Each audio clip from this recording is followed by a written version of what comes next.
Assalamualaikum warahmatullahi wabarakatuh. Bagaimana kabarnya anak-anak? Semoga selalu sehat dan tetap semangat. Berjumpa kembali dengan Ibu Lulu dalam video pembelajaran Pendidikan Agama Islam dan Budi Pekerti kelas 7. Pada video kali ini kita akan belajar tentang materi menghadirkan sholat dan zikir dalam kehidupan. Baiklah anak-anak, sebelum kita mulai belajar, marilah kita berdoa terlebih dahulu agar dalam belajar nanti kita diberikan kemudahan oleh Allah dan ilmu yang bermanfaat. Berdoa dimulai. Bismillahirrahmanirrahim. Raditu billahi rabba wa bil islami dina wa bi Muhammadin nabiyyan wa rasula. Rabbi zidni ilma warzuqni fahma. Amin ya rabbal alamin. Anak-anak, pada kesempatan kali ini kita akan mempelajari materi tentang menghadirkan sholat dan zikir dalam kehidupan. Anak-anak, apa saja yang akan kita pelajari kali ini? Yang pertama, kita akan mempelajari tentang makna sholat dan zikir. Yang kedua, kita akan mempelajari sholat untuk meraih ketakwaan dan menghindari perilaku tercela. Yang ketiga, kita akan mempelajari hikmah melaksanakan sholat dan berzikir. Dan yang terakhir, kita akan mempelajari melaksanakan sholat 5 waktu dan zikir secara istiqomah. Adapun tujuan pembelajaran ini adalah yang pertama, peserta didik dapat menghubungkan hakikat sholat dan zikir dengan pencegahan perbuatan keji dan mungkar. Yang kedua, peserta didik dapat menuliskan contoh perilaku ketakwaan sebagai pemaknaan sholat dan zikir dalam mencegah perbuatan keji dan mungkar di lingkungan sosial. Yang ketiga, peserta didik dapat membuat quotes tentang sholat dan zikir mencegah perbuatan keji dan mungkar dalam media sosial atau media lainnya. Secara bahasa, sholat diartikan sebagai doa. Menurut istilah, sholat dapat dipahami sebagai semua perkataan dan perbuatan yang dimulai dengan takbir atau takbiratul ihram dan diakhiri dengan salam. Sholat merupakan kewajiban umat Islam karena merupakan bagian dari tujuan penciptaan manusia, yaitu beribadah kepada Allah Subhanahu wa Ta'ala. Dalil tentang sholat terdapat dalam Quran Surah Al-Ankabut ayat 45. Bismillahirrahmanirrahim. Utlu ma uhiya ilaika minal kitabi wa aqimis shalah. Innas sholata tanha 'anil fahsya'i wal munkar wa la dzikrullahi akbar. Wallahu ya'lamu ma tasna'un. Yang artinya, bacalah kitab Al-Quran yang telah diwahyukan kepadamu, Muhammad, dan laksanakanlah sholat. Sesungguhnya Sholat itu mencegah dari perbuatan keji dan mungkar.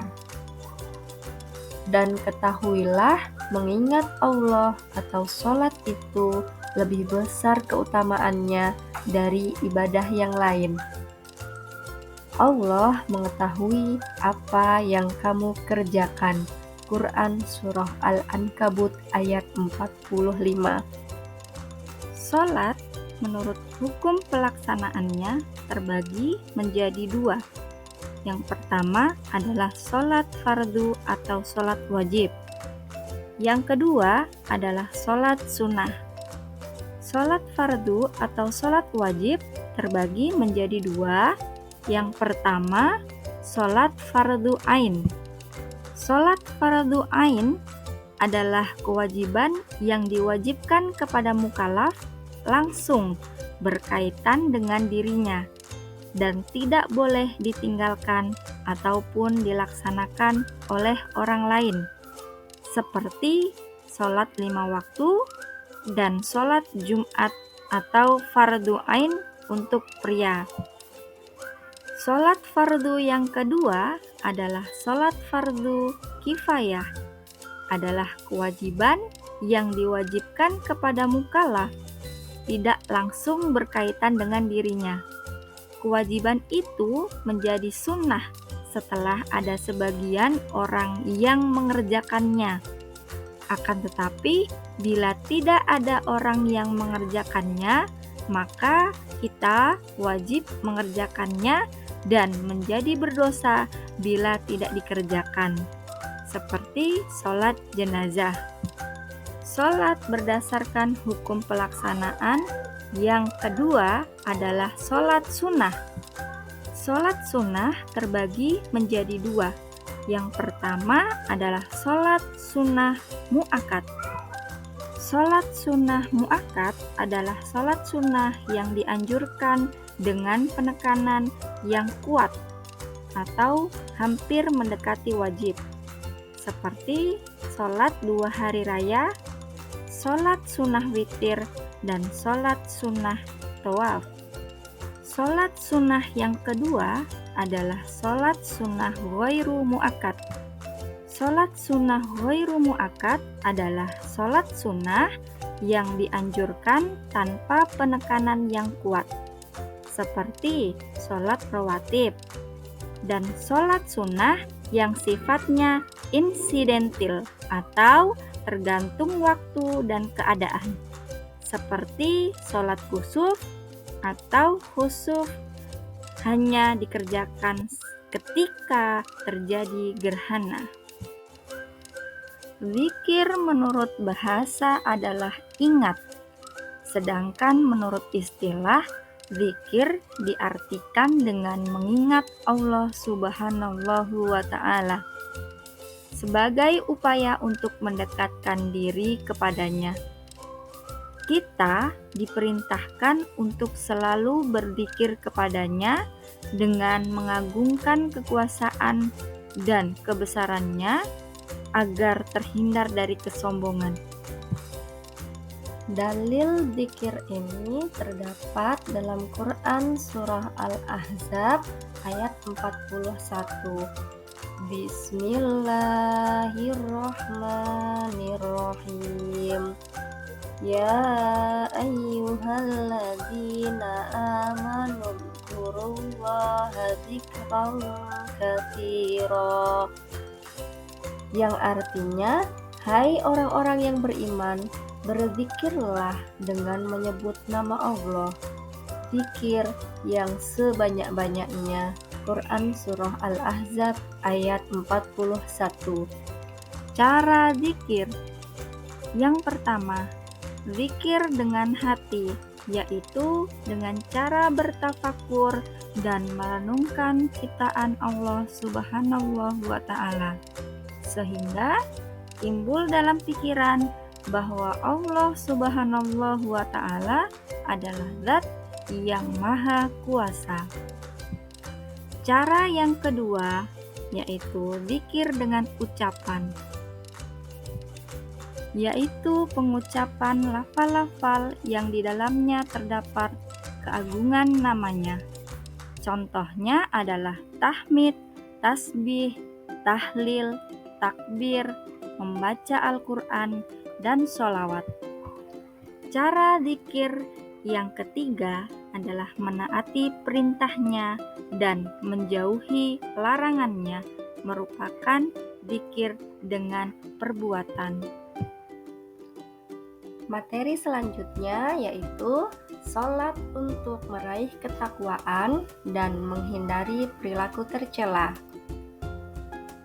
Seseorang yang selalu melaksanakan sholat akan tumbuh rasa takut berbuat dosa, baik dosa kepada Allah, dosa kepada orang lain, maupun dosa terhadap dirinya sendiri.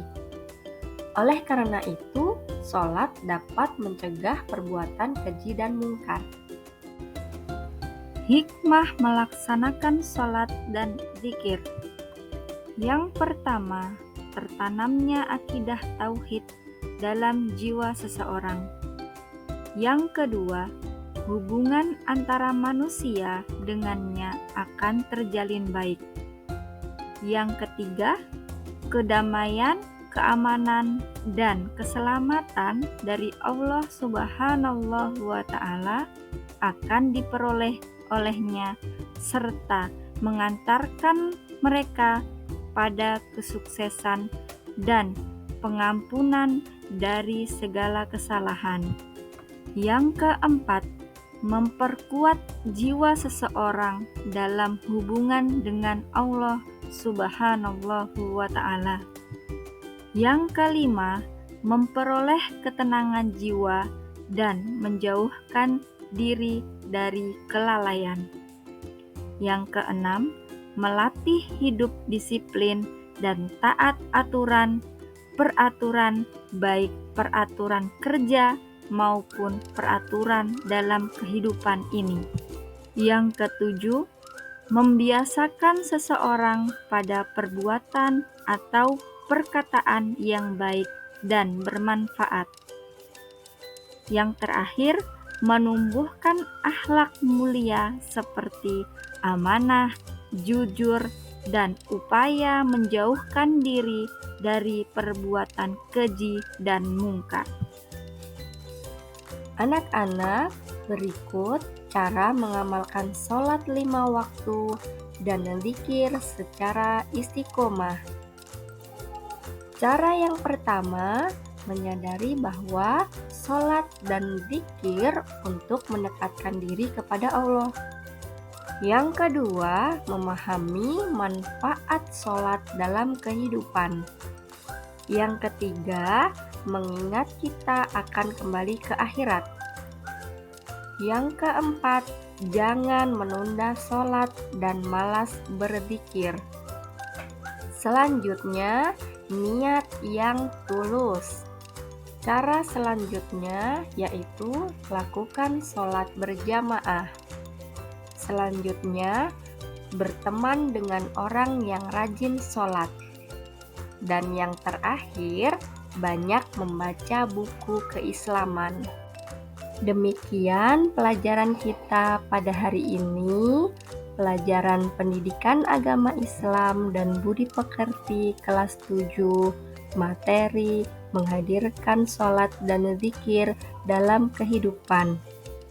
Semoga apa yang telah Ibu sampaikan tadi dapat dipahami dan bermanfaat untuk anak-anak semua.